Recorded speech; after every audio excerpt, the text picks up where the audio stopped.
오늘 다니엘서 우리 7장 지난 시간에 끝내고 오늘 아마 다니엘서 8장입니다.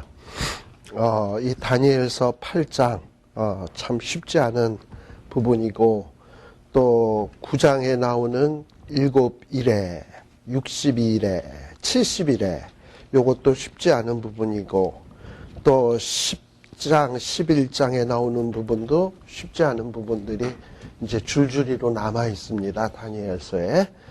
근데 오늘은 요 다니엘서 8장의 내용을 우리들이 살펴보려고 합니다.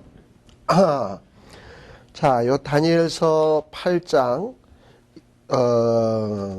조금 얘기하기 전에 우리가 그 1장에서부터요 7장까지는 어떻게 보면 요 예언의 말씀들을 읽어야 될 대상이 어떤 이스라엘 백성만이 아닌 어떤 그 범세계적인 모든 어떤 세계의 사람들을 향해서 쓴 말씀이 요 1장에서부터 한 7장까지의 내용이에요. 알다시피 다니엘은 바벨론 제국 또는 페르시아 제국에서 높은 관리의 역할을 했기 때문에 이 바벨론 제국, 페르시아 제국은 여러 나라들을 점령을 해가지고 다스리고 있었거든요. 그래서 조서를 내리면 여러 나라의 언어들로 막 이렇게 펼쳐져서 읽혀지고 이른단 말이에요. 그렇기 때문에 그 당시에 바벨론 제국, 페르시아 제국은 세계를 상대하던 나라들이에요. 그러다 보니 다니엘도 높은 관원이니까 자기의 글들이 가급적 많은 사람들에게 글이 읽혀지기를 좀 원했던 것 같아요. 그래서 1장에서부터 7장까지는 우리가 구약 성경이 보통 히브리어로 기록이 되어 있는데 다니엘서 1장에서부터 7장까지는 아람어라고 하는 히브리어랑 비슷한 언어로 기록이 되어 있습니다. 1장에서부터 7장까지는 아람어로 기록이 되어 있는데 이 아람어가 당시 이런 공용어 비슷해요. 모든 사람들이 여러 나라 사람들이 사용하던 언어였거든요. 그러다 보니까 다니엘이 1장서부터 7장까지는 아람어로 기록을 해가지고 이 모든 세계의 사람들이 좀 알았으면 하는 뜻으로 그렇게 기록을 한 것 같고, 그 다음에 요 8장에서부터 시작을 해서 나머지 장은 히브리어로 기록이 되어 있습니다. 그러다 보니까 1장에서부터 7장까지의 어떤 예언의 내용들은 좀 범세계적이에요. 이스라엘 백성에게만 국한된 게 아니라 장차 세계 전체를 다스리던 바벨론이 망한다, 페르시아가 망한다, 그리스가 망한다, 로마가 망한다, 그리고 뜨인 돌이 나타나서 세계를 정복하게 될 거다 해서 이야기의 내용 자체가 아주 전 세계적인 내용이에요.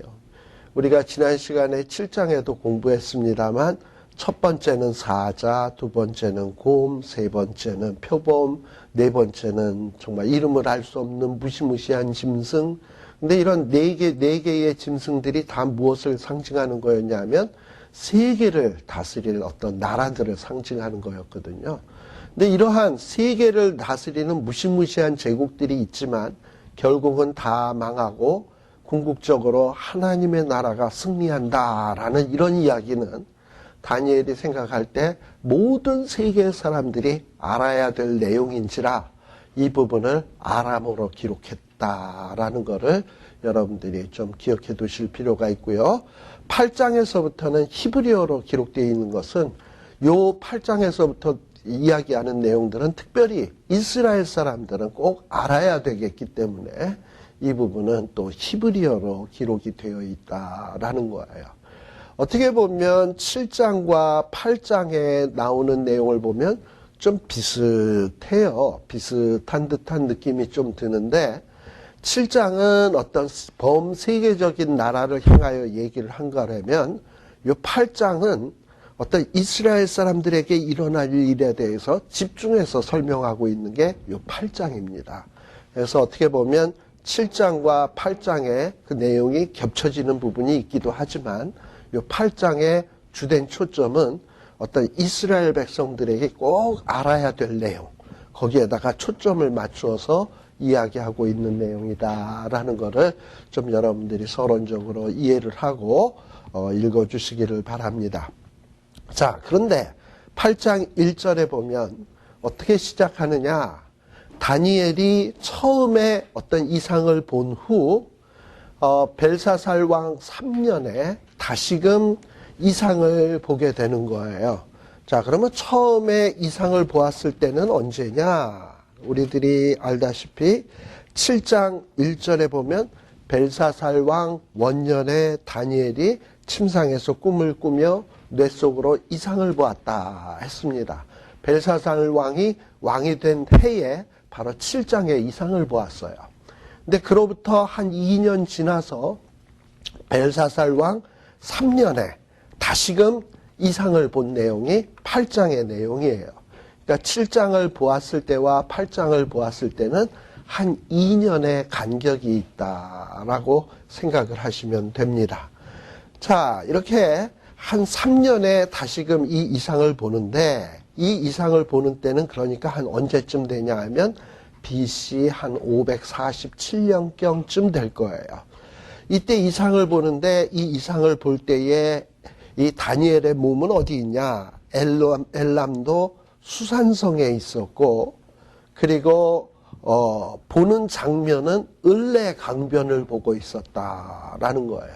그러니까 몸은 수산성에 있는데 보기는 저쪽에 있는 걸 보는 거예요. 그건 마치 뭐와 똑같은 거냐면 에스겔의 몸은 바벨론 포로지에 있는데 성령이 이끄셔서 그 영이 어디에 가서 뭘 보고 있냐면 예루살렘에 회복되는 것을 보고 있는 거야. 그렇잖아요. 몸은 바벨론 포로지에 있는데 보기는 예루살렘을 보고 있다 이 말이에요. 우리 하나님께서 우리에게 이상을 보여주려고 하면 그런 역사도 행하실 수 있는 겁니다. 근데 지금 다니엘의 몸은 엘람도 수산성에 있는데 보기는 을레 강변을 보고 있다라는 거예요. 자, 이렇게 보고 있는데 갑자기 눈에 보이는데 뭐가 보이냐? 두 뿔을 가진 수양이 턱 있어요. 수양이 있는데 수양이 뿔이 두 개가 있어. 근데 이 뿔이 어떠냐 하면은 하나는 길고 하나는 짧아요. 그리고 하나는 나중에 난 것이다. 이렇게 돼 있어요. 그러니까 두 뿔이 있긴 있는데 두 뿔이 짝짝이더라. 라는 거예요. 도대체 이 수양은 뭔가? 우리 이전에 7장에서 보면은 첫 번째 사자가 나오고, 사자는 바벨론이라고 했던 거 기억나시죠? 두 번째는 곰이었는데 곰이 한쪽 발은 들고 이렇게 해서 삐딱하게 서 있었다 그랬죠. 뭔가 균형 잡히지 않은 모습. 그래서 이 곰은 페르시아인데 메대와 파사가 연합된 나라인데 페르시아가 더 강하니까 나중에 메대가 거기에 합병되었다라는 얘기를 했었습니다. 바로 이 수양도 뭐를 상징하는 거냐 하면은 바로 페르시아 제국을 상징하는 얘기예요. 사실 이 페르시아의 그 어떤 궁궐이나 무덤이나 이런 데 보면 이 수양, 아주 힘세 보이는 수양의 그림들이 이렇게 있어. 그 수양이 페르시아 제국의 일종의 수호신이라고들 생각을 하는 거예요. 수양이. 근데 지금 이 수양은 보다시피 뿔이 두 개가 나 있는데 하나는 길고 하나는 짧고 하나는 먼저 나고 하나는 나중 나고 뭔가 짝재기로 돼 있거든. 곰이 한쪽으로 이렇게 서 있던 것과 똑같이 바로 이것은 뭐냐 하면 이 페르시아 제국이 메대와 파사라고 하는 두 나라가 합병되었는데 페르시아가 더 강하고 메대가 더 약해서 나중에 메대가 페르시아에 합병될 것을 이야기를 해주는 겁니다. 자, 그런데 4절에 보면 이 수양이 지금 페르시아 제국이라 그랬죠. 서와 북과 남을 향하여 그냥 들이받는 거야.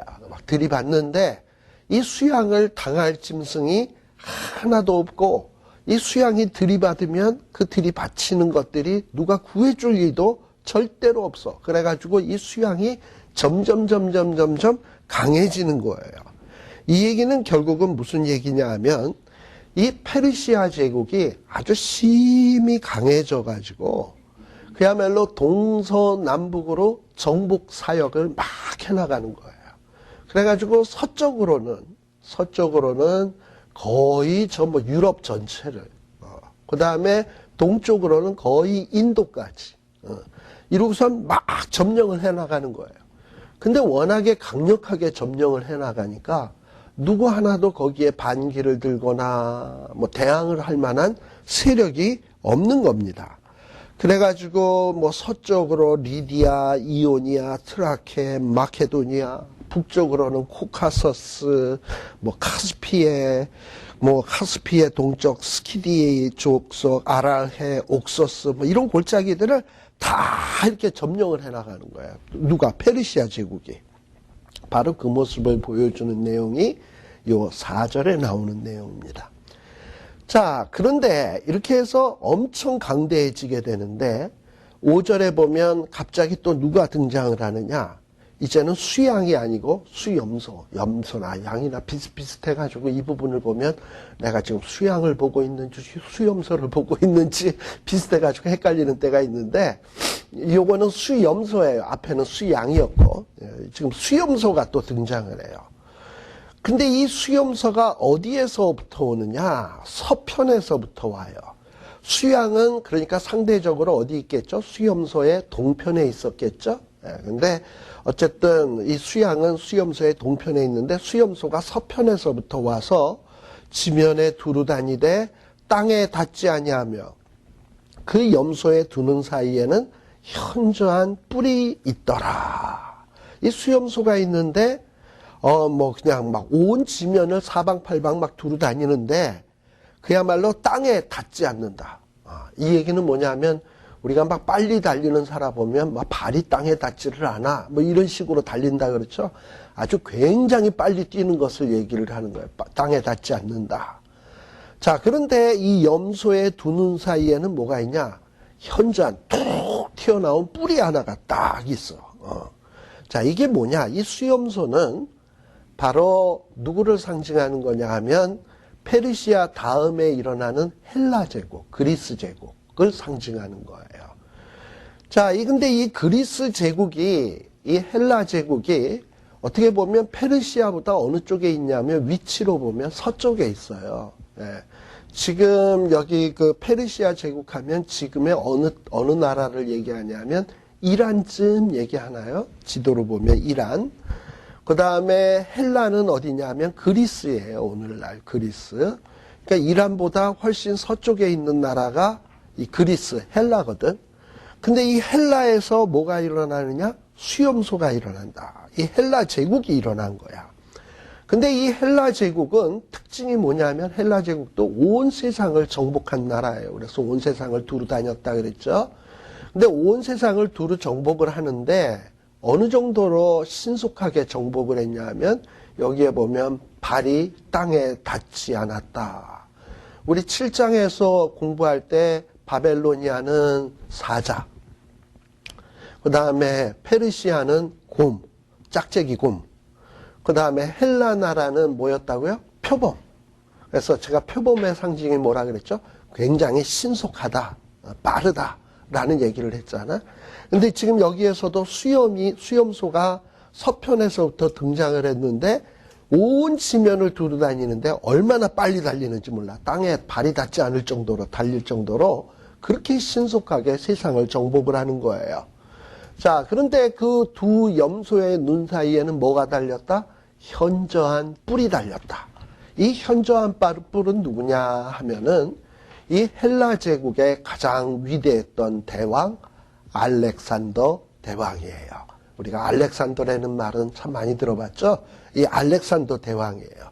바로 이 알렉산더 대왕 때 세상을 정복한 겁니다. 자, 그런데 이 알렉산더 대왕이 어떻게 정복했나 하는 내용이 뭐냐 하면 6절이에요. 이 수염소가, 그것이는 누구냐면 수염소가, 자, 두 뿔 가진 수양, 아까 두 뿔 가진 수양은 누구라고요? 페르시아. 메대와 파사가 연합한 나라에서 두 뿔 가진 수양이다라고 얘기를 했는데 이 수염소가 현저한 뿔을 가진, 두 눈 사이에 현저한 뿔을 가진 수염소가 두 뿔 가진 수양, 페르시아 제국을 향하여 이 다니엘이 본 바에 따르면 그 수양에게로 막 달려가는데 아주 분노한 힘으로 달려가 가지고 그 수양을 들이받는 거야. 그래가지고 7절에 보면 수양에게로 가까이 나아가서는 더욱 성내어서 그 수양을 쳐서 그 두 뿔을 꺾으나, 근데 그 수양이 그 수염소 이 헬라 나라를 대적할 힘이 없어. 그래가지고 이 페르시아 나라가 수양이 땅에 엎드려지고 짓밟혀졌지만 그 페르시아 나라를 누군가 그 손에서 벗어나게 할 리가 없었더라라고 되는 거야. 즉 무슨 얘기냐? 헬라 나라 알렉산더 대왕에 의해서 이 페르시아 제국이 아주 그냥 처참하게 무너지게 될 것을 지금 이야기해 주고 있는 겁니다. 실질적으로 이 알렉산더 대왕은요, 이 페르시아 이 제국을 쳐들어갑니다. 페르시아 제국의 제일 마지막 왕이 누구냐 하면 다리우스 3세인데 한 BC 335년 요 어간에 이 다리오 3세 페르시아 왕을 쳐들어가 가지고 소위 아수스 전투, 그 다음에 아르벨라 전투, 이런 전투에서 아주 대승을 해요. 알렉산더 대왕이 대승을 해가지고 그야말로 메데 파사 나라를 아주 그냥 쑥대밭을 만들고 이 메데 파사를 무너뜨리고 이 거대한 헬라 제국을 이룩하게 되는 겁니다. 바로 요 얘기를 보여주는 것이 지금 6절, 7절이에요. 근데 제가 지금 연대가 어느 정도 된다고요? 335년경쯤이라 그랬죠? 이렇게 헬라가 페르시아를 점령하게 되는 때가 한 335에서 한 331년 요 어간인데, 제가 아까 이 8장 1절에 다니엘이 이 예언을 볼 때가 언제라고요? 547년경이라 그랬으니까 한 210년 정도 차이가 나는 거죠. 210년 정도 차이가 나는 건데, 지금 제가 이 얘기를 왜 하느냐 하면 우리는 사실 내일일도 모르잖아. 여러분들 12월 우리 한국 선거가 언제죠? 12월 17일인가? 19일인가? 19일입니까? 누가 될 거 아는 분? 지금 지지도, 이 비율이 지금 몇 %로 왔다 갔다 하는지 아는 분? 거의 지금 박빙이에요. 얼마 전까지 박근혜가 좀 높이 가다가 뭐 안철수가 또다시 문재인 씨를 지원합네 해가지고 이 격차율이 좁혀져가지고 거의 요즘은 지금 오늘 제가 언뜻 신문 보니까 거의 1% 이내로 그냥 박빙이 돼버렸어요. 그런데다가 요번 주말 지나고 또 다음 주 주초에 뭐 안철수 씨가 더 열심히 지원을 하면 이 표가 어떻게 될지 모르겠어요. 정말 이런 걸 보고 뭐라 그러냐? 한치 앞을 알 수 없다. 이게 우리 인생이에요. 진짜 우리는 한치 앞을 알 수 없고 내일 일을 알 수 없어요. 내일 일도 당장 알 수 없는데 지금 하나님께서 다니엘에게 뭘 가르쳐 주냐? 200년 뒤에 세상에 일어날 역사들을 이렇게 생생하게 지금 가르쳐 주고 있다는 거야. 자, 이렇게 하나님이 이렇게 다니엘에게 200년 뒤에 일어날 역사를 생생하게 가르쳐 줄 수 있다는 것은 결국 무슨 얘기냐? 이 역사의 주인은 누가 주인이냐? 하나님이 주인이시고, 하나님은 이미 이 역사가 어떻게 흘러가게 될 것이고, 어떻게 이 역사가 흥망성쇠를 거듭하면서 결국에 종국에 어떻게 될 것을 하나님은 다 알고 계신다, 이 말이에요.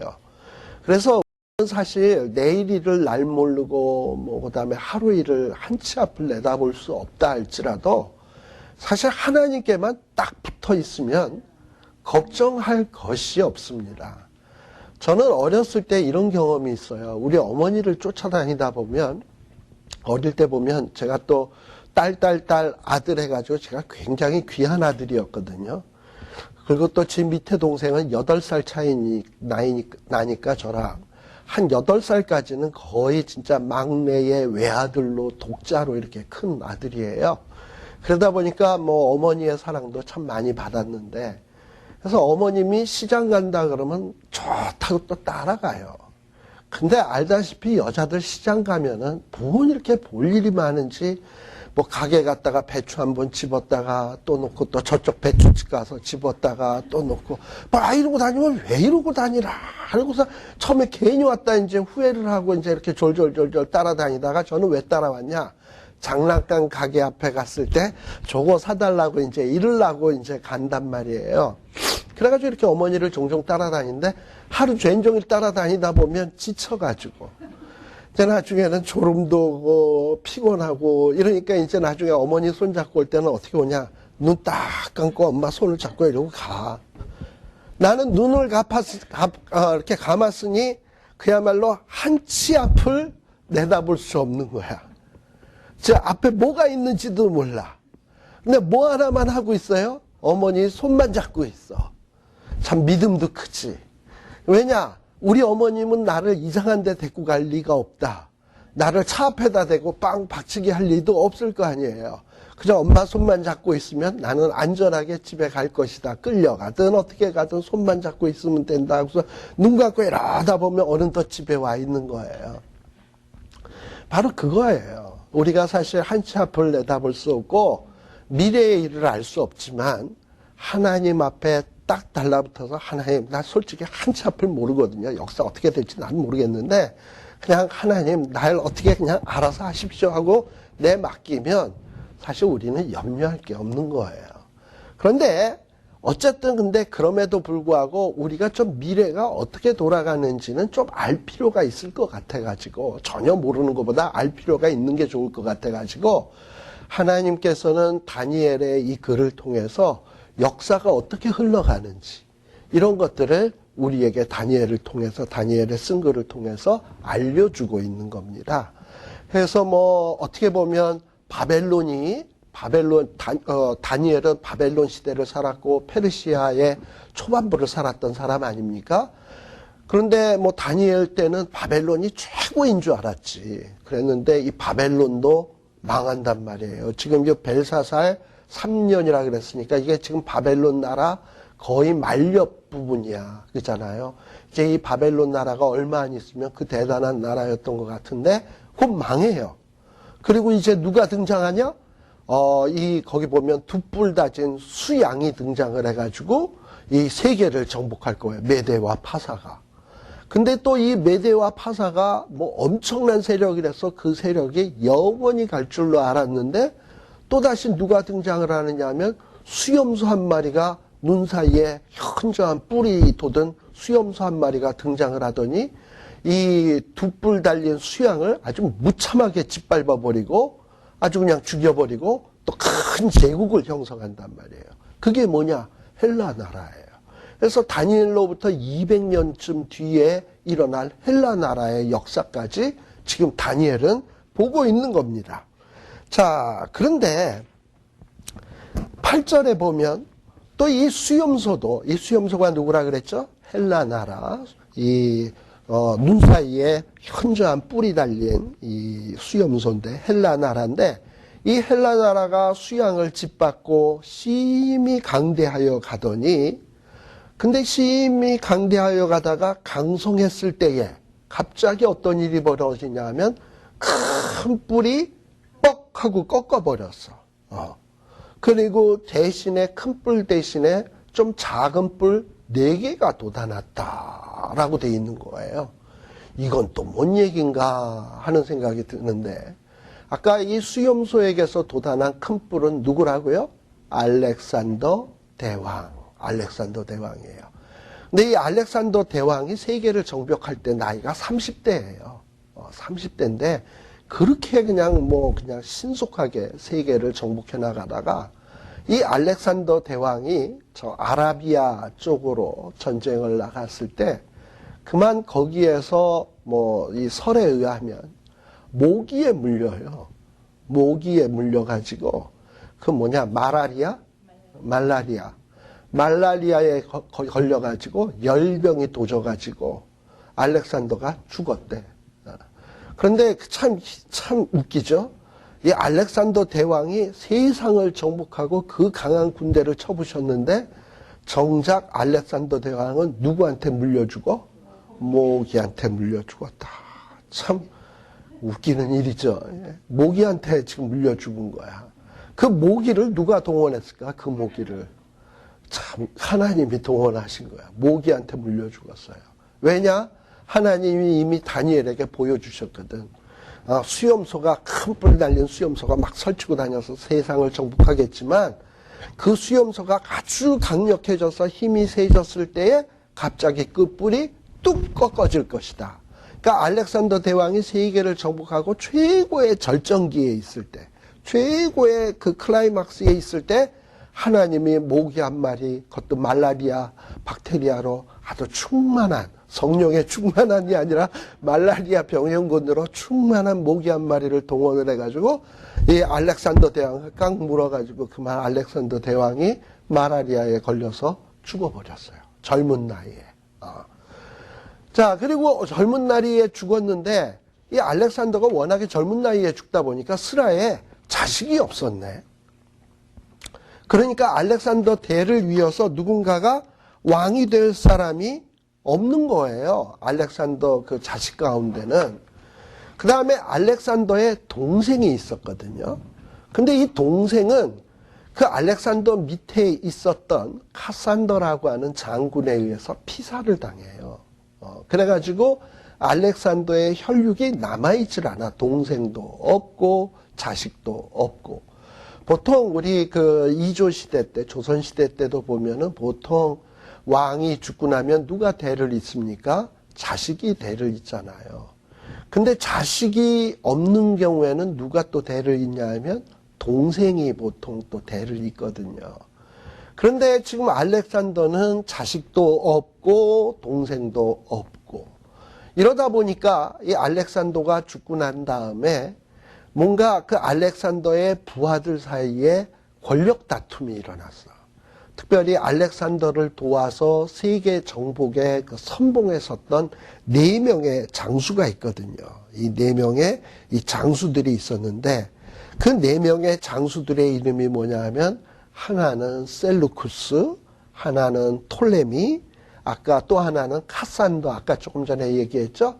알렉산더의 동생을 죽였던 사람 카산더, 또 하나는 리시마쿠스라고 하는 이 4명의 장수들이 있었는데 이 장수들이 서로 갈등을 일으키면서 결국은 알렉산더가 정복했던 이 헬라 나라가 4조각으로 나라가 4개로 쪼개져 버리게 돼요.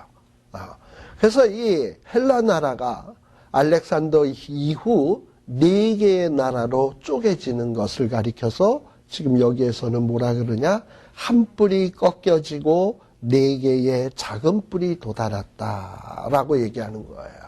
그래서 이 4개의 작은 뿔은 알렉산더를 도왔던 장수들을 얘기해요. 근데 이들은 알렉산더만큼 수완이 있거나 전쟁에 능한 자들이 못 돼. 그래서 아까 알렉산더의 뿔은 현저한 뿔이지만 이 4개의 뿔은 그만 못한 뿔이다라고 얘기하고 있는 거예요. 200년 전에 이런 역사가 벌어지긴 벌써 200년, 300년 전에 하나님께서 이렇게 물론 수양의 모습, 수염소의 모습으로 보여주곤 있지만은 얼마나 참 이렇게 생생하게 다니엘에게 미래에 일어날 일들을 지금 보여주고 있는 겁니까? 이만큼 우리 하나님은 역사를 주관하시는 분이다라는 것을 보여줄 수 있어요. 자, 그래서 이 헬라 나라가 4개의 나라로 분열되게 됩니다. 자, 그런데 9절에 보게 되면 그 중에 한 뿔에서 자, 아까 4개의 나라가 있는데 그 4개의 나라 중에 어느 한 나라에서 작은 뿔이 또 돋아났어. 이 얘기는 뭐냐 하면 아까 4개의 나라 가운데 셀루쿠스 왕조라고 하나 있다. 셀루쿠스 장군이 세운 나라가 있다 그랬죠. 이 셀루쿠스가 있는 왕조가 지금 어디냐 하면 요즘 한참 시끄러운 시리아 지역. 지금 시리아 지역을 얘기해요.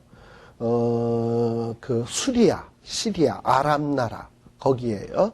뭐 옛날에 사도 바울이 그 예수 믿는 사람 핍박하러 막 올라가다가 다메섹에서 그냥 주님 만나가지고 눈이 멀었던 그 동네가 바로 시리아 지역이에요. 지금 이 시리아 지역에서 뭐 반군들을 무찌르기 위해서 이 독가스를 살포한다. 지금 뭐 이래가지고 지금 굉장히 시끌벅적하고 이러는데 바로 그 지역을 통치하던 그 왕이 누구냐면 셀루쿠스 왕이야. 셀루쿠스 왕조예요. 근데 그 셀루쿠스 왕조에서 뭐가 나타나느냐? 작은 뿔 하나가 돋아나. 바로 이 셀루쿠스 왕조에서 한 왕이 일어날 것을 얘기하는 거예요. 한 왕이 이게 누구냐? 우리가 여러분들 이런 사람이 얘기 들어봤는지 몰라. 안티우쿠스 에피파네스. 아마 지난 시간에도 제가 조금 얘기한 것 같은데 안티우쿠스 에피파네스라고 아주 못돼 먹은 왕 하나가 생겨나게 돼요. 아주 잔인하고 아주 악하고 못된 왕 하나가 등장을 하게 되는 겁니다. 근데 이런 자가 어떻게 하냐? 남편과 동편과 또 영화로운 땅을 향하여 심히 커졌다. 남편이라고 하면 어디냐? 이집트 쪽, 이집트 쪽으로 쳐들어가고, 동편은 또 동쪽에 있는 나라들을 쳐들어가고, 또 영화로운 땅은 어디겠습니까? 보통 세계에서 제일 영화로운 땅, 하나님의 나라가 있는 이스라엘. 이스라엘 땅을 향하여 이 시리아 셀루쿠스 왕조가 이 이스라엘 땅까지 침략해 들어와 가지고 그냥 이스라엘을 막 지배하기 시작을 하는 거예요. 그래서 이스라엘도 막 괴롭히기 시작을 하는 거야. 그래가지고 이 안티우쿠스 에피파네스가 아주 세력이 심히 커져가지고 10절 어느 정도로 커졌냐? 하늘 군대에 미칠 만큼 커졌다. 특별히 하늘 군대를 두 글자로 줄이면 뭐죠? 천군. 천군이라 그러죠. 보통 우리가 천군 천사 이러고 얘기를 하잖아. 보통 하늘 군대 하면 대체적으로는 천사들, 천군 천사들을 얘기하는 게 하늘 군대예요.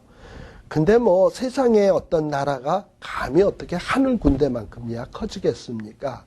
이건 과장된 표현이고, 여기서 말하는 하늘 군대는 누구냐? 바로 하나님을 잘 믿는 신실한 어떤 성도들을 얘기할 거예요. 근데 이 신실한 성도들을 능히 무너뜨릴 만큼 그 세력이 엄청나게 커져가지고 그 군대와 이 신실한 하나님의 백성들과 별 중에 몇을 땅에 떨어뜨렸다.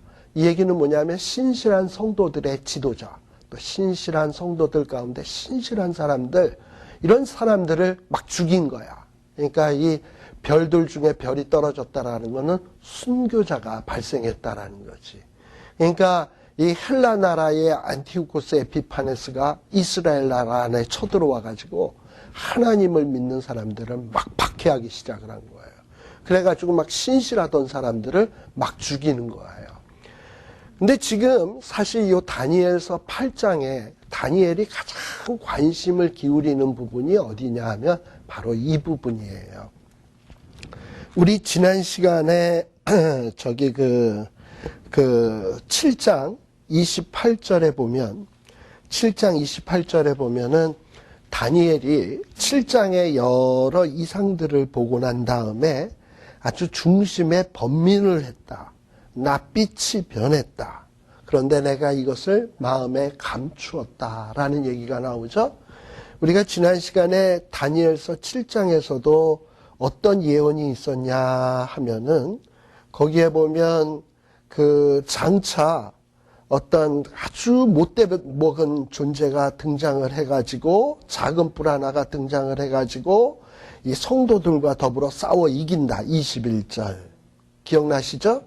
그리고 이런 자가 일어나가지고 막 25절에 보면 지극히 높은 자를 대적할 것이고 성도들을 괴롭게 할 것이고 때와 법을 변개케 할 것이고 성도는 그의 손에 붙임바 되어서 한때 두때 반때를 지나게 될 것이다. 뭐 이런 얘기를 했잖아요. 예.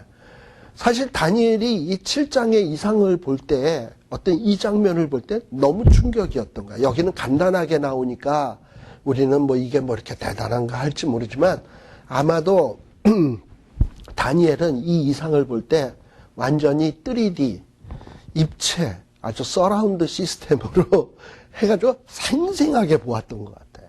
그래서 성도들이 얼마나 처참하게 죽임당하고 박해를 당할 것인지. 근데 그 성도가 결국 누구냐? 자기 동족 이스라엘 백성들이거든. 그러니까 자기의 그 후손들이 이렇게 당할 것을 보면서 막 염려가 되는 거예요. 여러분들의 자녀가 이제 아주 고생이 눈앞에 훤히 보이는 곳으로 간다 그러면 막 글로 지금 가면은 기뻐요. 아니면은 막 가슴이 답답해져요. 답답해지지요. 예. 그래서 보통 부모들이 자식이 군대 간다 그런다면은 군대 가서 이렇게 떠날라 그럴 때 어머니 안녕히 계십시오. 다녀오겠습니다. 충성하고 이렇게 떠나는데 어머니는 이렇게 보면서 그래 건강하게 잘 지내라 하고 뒤돌아서서 어떻게 하죠? 눈물을 닦고 이러고서 가슴이 무거운 법이야. 그리고 또 보통 그 휴가 첫 번째 면회가 될 때 엄마들은 또 집에서 각종 먹을 거 바리바리 싣고들 해가지고 또 가가지고 먹이겠다고 먹여주고 와가지고 돌아오는 길에 그 부대에서 떠나올 때 보면 한결같이 엄마들 나가는 거 보면은 눈물 줄줄 짜면서들 돌아가셔요. 그게 왜 그렇습니까? 이 자식들이 군대에서 고생할 거 생각하면 반하거든. 바로 이게 다니엘의 심정이었어요. 다니엘도 지금 뭐냐? 장차에 자기의 후손들이 이 악한 것들에 의해서 박해당하고 핍박당할 것을 생각하니 마음에 번민이 생기게 되고 그 걱정하다 보니까 낯빛이 변하고 그래가지고 이 다니엘이 아주 깊은 시름에 잠겼었거든. 근데 그러다 보니까 도대체 그 다니엘의 그 마음속에 관심의 대상이 된 것이 뭐냐? 앞으로 그렇다면 우리 백성들이 이 시련을 어떻게 이겨낼까? 도대체 이 시련을 정말 어떻게 겪어낼 수 있을까? 이게 그냥 마음속에서 떠나지가 않는 거예요. 그래서 지금 이 8장에서도 여러 가지 이상을 보는 데 있어서도 다니엘이 지금 제일 유심히 보고 있는 부분이 어디냐? 바로 지금 이 부분이야. 이 작은 뿔 하나가 나타나서 하늘 군대를 대적을 하고 별 중에 별을 떨어뜨리고 또 11절에 보면 아까 7장에 나오는 내용하고 비슷하죠. 스스로 높아져서 군대의 주제를 대적하며 아까 군대가 하나님의 성도라 그런다면 하나님의 성도의 주제면 누구겠습니까? 하나님. 하나님을 대적을 하고 또 어떻게 하느냐? 하나님 앞에 드리는 제사를 제하여 버린다. 이게 언제 있은 일이냐 하면 BC 175년경에 발생되는 일이에요. 이 안티오코스 에피파네스라고 하는 왕이 BC 175년경에 예루살렘에 진격을 해와가지고 예루살렘에 있는 이 유대인들을 얼마나 많이 핍박하는지 몰라요. 근데 이 유대인들에게는 제사가 여러 가지 제사가 있는데 특별히 상번제라는 게 있어. 매일 드리는 제사. 늘번제라고도 하고 상번제라고도 해요. 그래서 하나님 앞에 성소에서 제사장들은 매일 하나님 앞에 제사를 드리도록 되어 있습니다. 그런데 이 안티오쿠스 에피파네스가 등장을 해가지고 이 이스라엘 백성들이 드리는 이 상번제, 매일 드리는 제사를 폐해버렸어. 못 드리게 했어. 그리고 또 어떤 일도 못하게 했냐 하면 이스라엘 백성들은 이 할례라고 하는 것을 굉장히 중요하게 생각을 하거든요. 그래서 이 할례를 행치 않으면 백성 중에서 끊쳐지게 돼 있어요. 우리 창세기 15장, 17장에 보면 할례에 대한 얘기가 나오면서 할례를 행치 않으면 설사 이스라엘 백성으로 태어났다 할지라도 할례를 받지 않으면 백성 중에서 끊어진다 그랬어요. 그래서 이스라엘 백성으로 태어나는 자는 누구든지 난지 8일만 되면 할례를 꼭 행했습니다. 그런데 이 할례도 못 받게, 할례도 받을 수 없게 이걸 강제적으로 막 못하게 하는 거야. 그리고 그 다음에 하나님 섬기는 일도 못하게 하고 성소를 헐어버리고 그리고 예루살렘 성전 안에 들어와 가지고 그 소위 이스라엘 백성들이 부정하게 생각하는 짐승, 돼지를 잡아가지고 예루살렘 성전 안의 제단에다가 자기의 신에게 제사를 드려요. 그리고 그뿐 아니라 이 헬라 사람이니까 그리스 사람이니까 자기네들의 최고의 신이었던 제우스라고 하는 신상을 가져다가 성전 안에다가 세우게 되는 거예요. 이게 누구냐? 이 짓을 한 게 바로 안티오코스 에피파네스다라는 거예요. 지금 그 얘기가 바로 12절에도 나오는 거죠. 이 범죄함을 인하여 백성과 매일 드리는 제사가 그에게 붙임 바 되었고, 또 이 안티오코스 에피파네스가 또 어떻게 한다고요? 진리를 땅에 던지며 하나님의 율법의 말씀을 못 지키게 했단 말이야.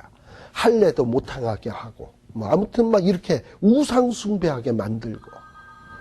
아이고 깜짝이야. 죄송합니다.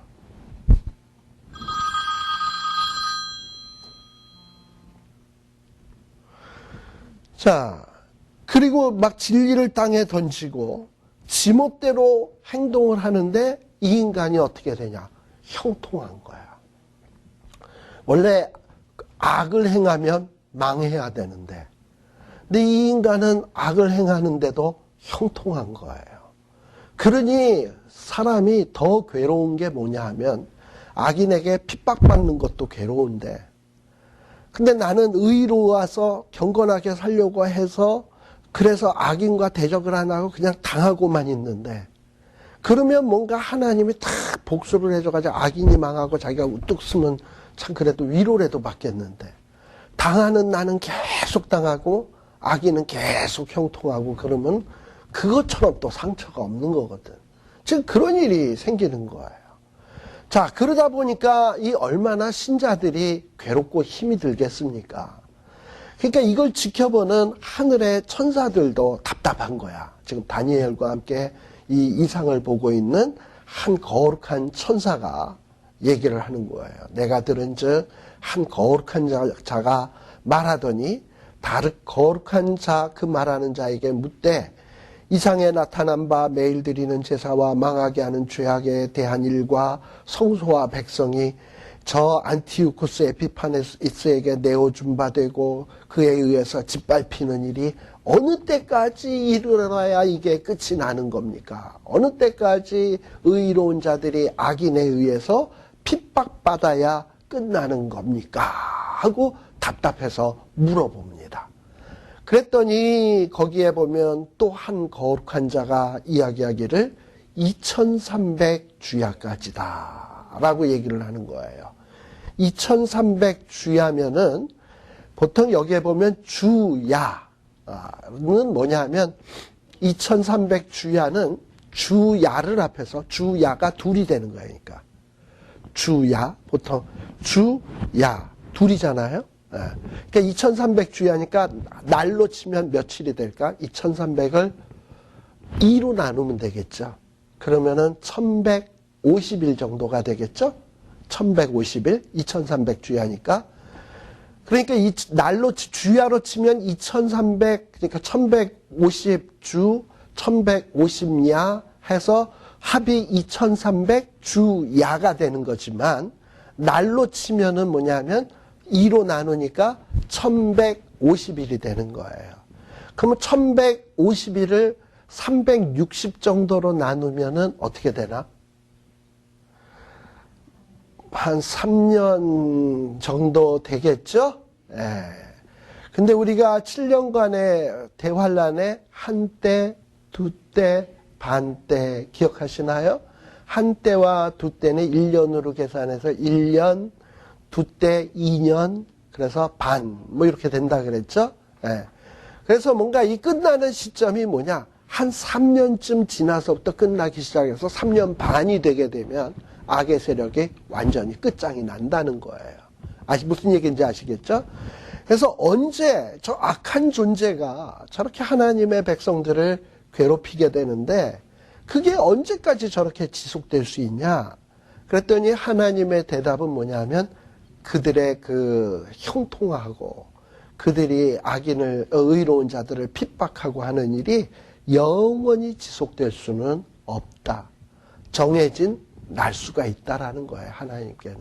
그게 뭐냐 하면 2300주야인데 날수로 치면은 한 1150일 정도고, 그리고 횟수로 친다면 한 3년 조금 남짓한 요 기간 동안에 그들이 세력을 떨칠 것이고, 그 이후에는 더럽혔던 성전이 깨끗함을 입게 될 것이다 라고 얘기하는 거예요.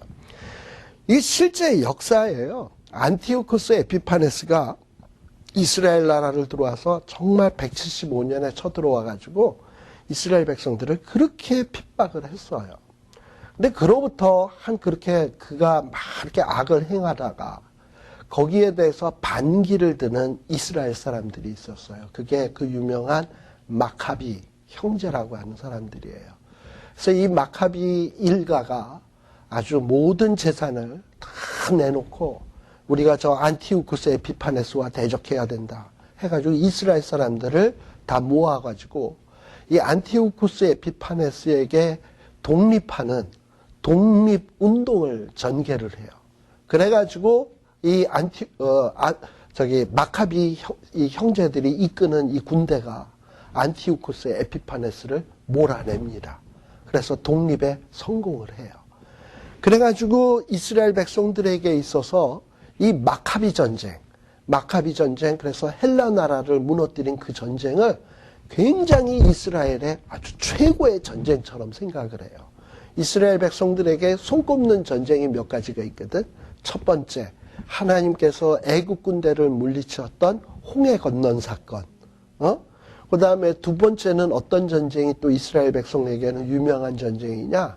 기드온이라고 하는 사사 아시죠?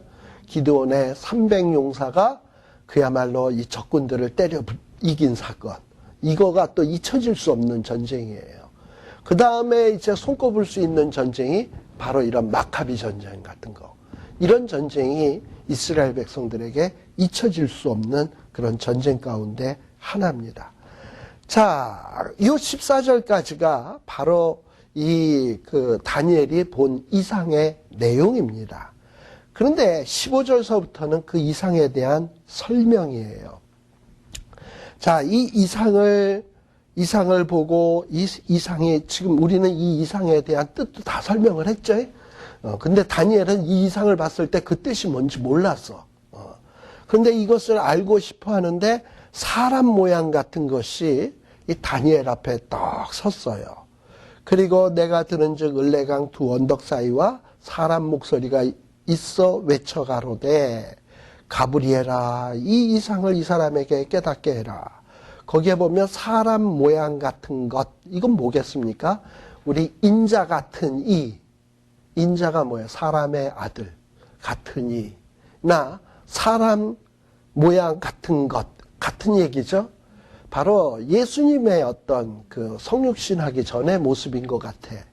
근데 이분이 이 을레 강변에서 목소리를 탁 외치시면서 가브리엘에게 명령을 하시네요. 16절 가브리엘아 이러면서 가브리엘을 명령을 해서 지금 다니엘이 본 이상의 내용들을 네가 가서 설명을 해줘라 해가지고 가브리엘에게 임무를 주고 있는 거예요. 성경에 보면 간혹 천사들의 이름들이 종종 몇 개 등장을 합니다. 대표적인 것이 미가엘. 미가엘 하면은 주로 전쟁을 수행하는 천사야. 그리고 또 하나의 천사는 누구냐 하면 가브리엘. 이 가브리엘 천사는 보통 계시의 내용들을 계시를 해주고 소식을 증거해주고 또 어떤 지금 여기 다니엘서에 나오듯이 어려운 이상 이런 것들의 뜻을 깨우쳐주는 천사가 가브리엘 천사예요. 자, 그런데 이 가브리엘 천사를 명령을 해서 다니엘에게 그 이상을 깨닫게 해줘라 라고 한 거예요. 자, 그런데 이 가브리엘 천사가 휙 날라서 다니엘이 있는 곳으로 왔겠죠? 자, 근데 다니엘이 이 천사를 딱 보니까 어땠다? 너무나 그 모습이 어마어마해가지고 그냥 얼굴을 땅에다 쳐박고 그야말로 막 무서워서 덜덜덜덜덜덜 떨었다 이 말이에요. 두려워했다 이 말이에요. 자, 이렇게 천사도 우리 인생들이 보기에 이렇게 두렵고 떨리는 존재라고 한다면 우리 하나님이야 얼마나 정말 그 모습이 영광스럽고 존귀하고 우리가 감히 범접할 수 없는 그런 존재이겠습니까? 천사가 이 정도라면. 네. 자, 그런데 이 천사가 덩 나타나서 뭐라고 얘기하냐? 이 이상, 지금 네가 본 이상은 뭐다? 정한 때 끝에 관한 것이다. 그야말로 마지막 때 있을 일에 대한 것이다. 라고 얘기를 하는 거예요. 자, 그런데 이렇게 이 천사를 만나고 두렵고 떨리고 또 무시무시한 이상들을 보고 나니까 완전히 다니엘이 기진맥진해서 확 깊이 잠이 들었어. 그랬더니 또 이 다니엘을 어루만지면서 일으켜 세우시면서 이제 그 이상에 대해서 설명을 해주는데, 제가 아까 말씀드린 그대로입니다. 20절. 아까 제일 처음에 등장했던 두 뿔 가진 수양, 짝짝이 뿔을 가진 두 수양은 누구였다? 메대와 바사왕이었다. 근데 이 메대와 바사왕인 이 수양을 한 현저한, 눈에 현저한 뿔을 가진 것이 서편에서부터 달려와서 들이받았다 그랬죠. 자, 이게 누구냐? 21절. 털이 많은 수염소. 아까 그 현저한 뿔이 돋아난 그 수염소는 뭐다? 헬라 왕이다. 또 두 눈 사이에 있는 큰 뿔은 그 첫째 왕. 누구라 그랬죠? 이름이 알렉산더 대왕이었다. 근데 이 알렉산더 대왕이 최고의 절정기일 때 어떻게 됐다? 뭐에 물려서 돌아가셨다? 모기에 물려서 돌아가셨다. 대신에 누가 그 다음에 헬라 나라의 왕이 되었다? 그 밑에 있었던 4명의 장수들이 왕이 되었다. 자, 그런데 이 4명의 장수들 가운데 특별히 셀루쿠스 왕조에게서 한 작은 뿔이 돋아난다 그랬죠? 그 자가 바로 안티오코스 에피파네스라고 하는 자인데, 바로 그게 23절이에요. 이 네 나라 마지막 때에 패역한 자들이 가득할 즈음에 한 왕이 일어나리니, 이 한 왕이 누구냐면 안티오코스 에피파네스인데, 이 인간은 어떤 인간이냐? 얼굴이 엄장하며 괴율에 능하며, 그러며 그 권세가 강할 것이나 자기 힘으로 말미암은 것이 아니며, 뭐 이렇게 돼 있어요. 그래서 이 안티오코스 에피파네스가 아주 교활한 왕이에요. 원래 이 왕은 처음에 이제 우리가 나중에 다니엘서 10장, 11장 볼 때 이 안티오코스 에피파네스는 또 나옵니다. 그런데 이 안티오코스 에피파네스는 원래는 왕이 될 자격이 없는 사람이야. 즉 무슨 얘기냐면 세자가 아니었어. 그러니까 보통 왕 된 다음에는 그 다음에 왕 될 사람을 정해놓잖아요. 그런 자가 아니었어요. 그리고 이 자는 원래 왕이 될 수 없는 자인데 어떤 거짓 모함과 괴율로 세자를 애굽으로 다시 볼모 잡혀가게 하고 자기가 그 빈틈을 비집고 들어와서 왕이 되는 사람이에요. 그러니까 어떤 이 권모술수에 대단히 능한 사람이에요. 우리가 이 조선 역사에 보게 되면 수양대군이라고 아시나요? 수양대군은 원래 왕이었던 사람이 아니잖아요. 그런데 나중에 그 단종인가 한 사람을 죽여버리고 자기가 왕위를 꿰차는 어떤 이런 인물이에요. 안티오코스 에피파네스도 그와 같은 인물이에요. 자, 그렇게 해서 그 왕위도 꿰차고, 그리고 얼마나 또 괴율에 능하냐 하면 이런 강한 나라가 있잖아. 강한, 자기가 싸우자니 자기보다 훨씬 강해. 그럼 그 강한 나라하고는 뭘 하느냐? 화친조약을 맺어. 화친조약을 탁 맺어가지고 상대방이 화친조약을 맺었으니까 쟤네가 우리는 안 쳐들어오겠구나 하고 안심하게 만들어. 그래서 안심하고 있을 때 뒤로 싹 가서 뒤통수를 땅 때려가지고 전멸시켜서 그 나라를 먹어치우는 아주 뭐 이 신뢰, 신의를 헌신짝 버리듯, 자기 이익을 위해서라면 헌신짝 버리듯 버릴 수 있는 인간이 바로 이 안티오코스 에피파네스입니다. 딱 누구랑 닮은 꼴이냐? 사탄 또는 이북의 공산당 뭐 이런 존재들하고 아주 비슷한 존재예요. 아주 이렇게 괴율에 능한 존재예요. 자, 그런데 이런 자가 아주 등장을 해가지고 어떻게 되느냐? 24절에 보게 되면, 그러나 이 자가 이렇게 아무리 권세가 강하지만 이렇게 강해지게 된 것은 지가 잘나서 된 게 아니에요. 하나님이 이 안티오코스 에피파네스가 강해지는 것도 네, 강해지는 것도 뭐냐면 하나님이 허용을 했기 때문에 그래. 잠시나마. 하나님이 근데 영원히 허용하십니까? 아니. 아까 2300주야 동안만 허용을 한 거예요. 허용을 했기 때문에 이 적그리스도 같은 이 안티오코스 에피파네스가 아주 비상하게 파괴를 행하고 자의로 행하여 형통하며 강한 자들, 거룩한 백성들을 멸하리라 라고 했었어요. 자, 그래서 이 안티오코스 에피파네스가 아주 꾀를 베풀어서 아주 커지고 아주 세계를 다 정복한 것 같고 세계의 평화를 가져온 때같이 되었을 그때에, 그리고 만왕의 왕을 대적할 그때에 갑자기 어떤 일이 벌어지냐? 사람의 손으로 말미암지 아니하고 그가 깨어지리라. 즉 사람의 손에 의해서 말미암지 않는다면 누구에 의해서 깨어지는 걸까요? 하나님. 하나님에 의해서 이 악한 왕의 존재가 깨어지고 부서질 것이다 라는 거예요.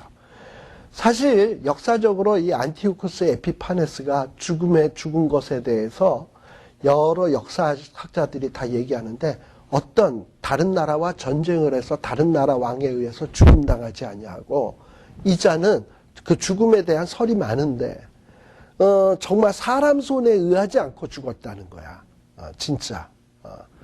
그래가지고 그자가 병으로 죽었는지, 어떤 사람은 아까 그 역병 같은 거에 죽었는지, 어쨌든 이자의 죽음에 대해서 여러 가지 설이 많은데 사람에 의해서 죽지 않은 것은 틀림이 없다라고 얘기를 하고 있어요. 그러니까 결국은 누가 죽인 거냐? 하나님이 죽인 것이다 라는 얘기를 하는 거예요. 자, 이러한 내용을 다 이상의 뜻을 깨닫게 되자 다니엘의 마음은 좀 어떨까요? 가슴이 답답했는데 그나마 어떻다? 좀 위로가 되겠죠? 위로가 될 거예요. 아, 우리 후손들이 이렇게 극심한 환난을 당하지만 이게 끝이 아니구나. 어떤 제한된 기간 동안만 환난을 당할 것이고 그 다음에는 하나님께서 저 악한 존재를 꺾어버리시겠구나라는 것을 분명하게 이상으로 보게 된 겁니다. 자, 그런데 26절에 보면 하나님이 이렇게 얘기합니다. 이 주야에 대한 이상이 뭐하다? 확실하다.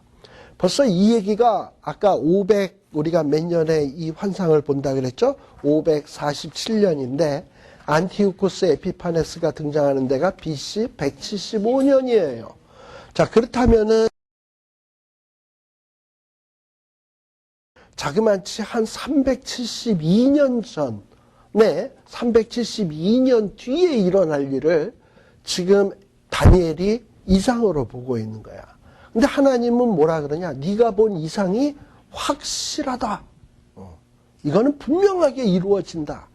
했는데 아니나 다를까 372년이 지난 다음에 역사적으로 이 일이 그대로 이루어졌거든요. 그래서 우리 하나님의 약속은요, 언제 이루어질지는 우리 하나님은 우리에게 구체적으로 얘기는 안 하셨어. 성경에 보게 되면 때와 시기는 너희의 알 바 아니다. 근데 하나님은 약속을 하시고서는 뭐라 그러냐? 그러나 이 약속은 반드시 이루어진다. 그러니까 언제 이루어질지는 모르지만 하나님이 말씀하셨으면 천지는 없어져도 하나님의 말씀은 이루어지게 돼 있어요. 그 얘기가 뭐냐 하면 천지는 없어지겠으나 하나님의 말씀은 1.1획이라도 없어지는 일이 없어. 다 성취가 되어야 돼. 그러니까는 하나님이 우리에게 주님 재림하신다 했으면 이걸 하시는 거야. 언제인지 모르지만 우리가 부활한다. 예수님이 첫 열매로 부활하신 것처럼 우리도 부활한다. 그랬으면 부활하는 거예요. 그리고 또 적그리스도가 우리를 마지막에 핍박하겠지만 그들은 한때, 두때, 반때, 그때만 지나면 그들의 세력 끝난다 했으면 그거 끝나는 거야. 자, 그러니까 우리는 그 약속만 꽉 붙들고 있다면 나중에 어떤 일이 일어난다 하더라도 우리에게는 좀 그래도 용기가 있어요. 이놈이 나를 괴롭혀? 그래, 한때, 두때, 반때, 너 이제 끝장이다. 이러고 가는 거예요. 그러니까 뭐 두들겨 맞더라도 근데 나는 KO는 안 당해. 너가 이제 내가 한때, 두때, 반때만 지나면 너가 끝이야. 이러고서는 뭔가 소망 가운데, 고통 중이지만 소망 가운데 견딜 힘이 생기는 거거든. 그래서 하나님이 이렇게 말씀을 주고 있는 거예요. 그렇지만 이게 만만치 않은 것이 당할 환란이 그렇게 또 그런데 만만한 것은 아니야. 그러니까 다니엘도 자기가 최종적으로 승리할 것은 알지만 자기의 후손들이 승리하고 이스라엘 나라가 승리하고 이스라엘 나라가 나중에 최종적으로 우뚝 서게 될 것이라는 것을 알고는 있지만 이 안티오쿠스 에피파네스 혹은 적그리스도에 의해서 핍박당할 일이 이게 결코 만만한 일이 아니라는 것을 잘 알고 있거든요. 아유, 암만 이기겠지만 저 기간 동안 한때, 두때, 반때, 2300주야. 저걸 어떻게 견딜까? 자식 군대 보내면서 죽을 거 뻔히 안 되면 보내는 부모가 어디 있어? 돌아올 걸 아니까 보내지. 근데 돌아올 거 알면서도 보내면서 울기는 왜 울어? 그 한때, 두때, 반때, 한 3년 반 정도 고생할 거를 뻔히 아니까 눈물 흘리는 거지. 그렇잖아요? 네. 그러니까 다니엘의 심정이 똑같다니까. 승리할 것은 뻔한데 그러나 한때, 두때, 반때 지나는 일이 만만한 일이 아니거든요. 그것만 생각을 하면은 그냥 온몸이 쑤시고 아파. 그래서 27절에 보면 이에 나 다니엘이 이런 무시무시한 광경을 보고 어떻게 됐다? 혼절하여 수위를 끙끙 앓다가 그 다음에 일어나서 왕이 시키는 일, 다니엘은 공무원이잖아요. 그 다음에 그 공무원의 일을 보았다라는 거예요. 그런데 다니엘이 이 이상을 보는 걸 통해서 어땠다? 심히 놀랬다. 그리고 그 뜻을 깨닫는 사람도 없었지만 다니엘은 알았다 이 말이에요. 그래서 이 다니엘의 이 이상은 어떻게 보면 다니엘이 지금 이 이상을 보고서 이걸 글로 썼잖아요. 아까 뭐로 썼다고? 아람어, 히브리어? 히브리어로 썼어. 그럼 누구 읽으라고? 히브리 사람 읽으라고. 특별히 히브리 사람 누구? 바벨론 포로지에 와 있는 다니엘과 함께 있는 사람들 읽으라고. 지금 무슨 얘기입니까? 지금 벨사살 왕 3년에 지금 본 거예요. 바벨론 무너져. 그러면 이제 누가 등장할 거야? 메데파사가 등장할 거야. 그러면 이스라엘 백성들은 실망할 거 아닙니까? 아, 이게 이제 해방될 줄 알았는데 메데파사야? 근데 해방되긴 해요. 그러나 메데파사에 여전히 세금 내고 조공 바치고 성전 짓지만 하면 꼼짝 못하고 그래요. 그러다 보면 또 이스라엘 백성들은 또 낙심해요. 근데 메데파사도 무너져. 누구의? 헬라에 의해서. 근데 또 헬라가 또 이스라엘 백성들을 얼마나 괴롭히는지 몰라. 그런데 그 헬라 나라도 어떻게 되느냐? 무너져. 사람의 손에 의하지 아니하고 무너질 거예요. 우리 큰 신상에 의해서도 보면 사람 손에 의하지 아니하고 뜨인 돌이 땅 쳐서 무너졌잖아. 이 세상의 제국은 비록 사람들이 어마어마한 제국을 세우지만 결국에는 사람의 손에 의하지 아니하고 하나님에 의해서 뜨인 돌에 의해서 와르르 무너질 것을 지금 다니엘은 본 거예요. 아, 이제 장차 큰 나라들이 우리를 괴롭히고 낙심할 만한 일들이 많이 생기겠지만 우리의 마지막은 이게 끝이 아니라 큰 승리가 보장되어 있구나. 아멘, 할렐루야 하고서는 다니엘이 이걸 지금 보고 있는 거예요. 그리고 이 얘기를 누가 알기를 원하냐? 같이 지금 포로 가운데 있는 낙심한 사람, 절망 가운데 있는 사람, 우리나라는 왜 맨날 이래? 우리는 하나님의 백성인데 왜 이래? 이러고선 낙심하는 사람들에게 위로와 소망과 꿈과 희망을 갖도록 하기 위해서 지금 이 다니엘 8장과 같은 이런 이상을 보고 있다라고 생각하시면 되겠습니다. 잠시 쉬었다 또 가도록 하겠습니다.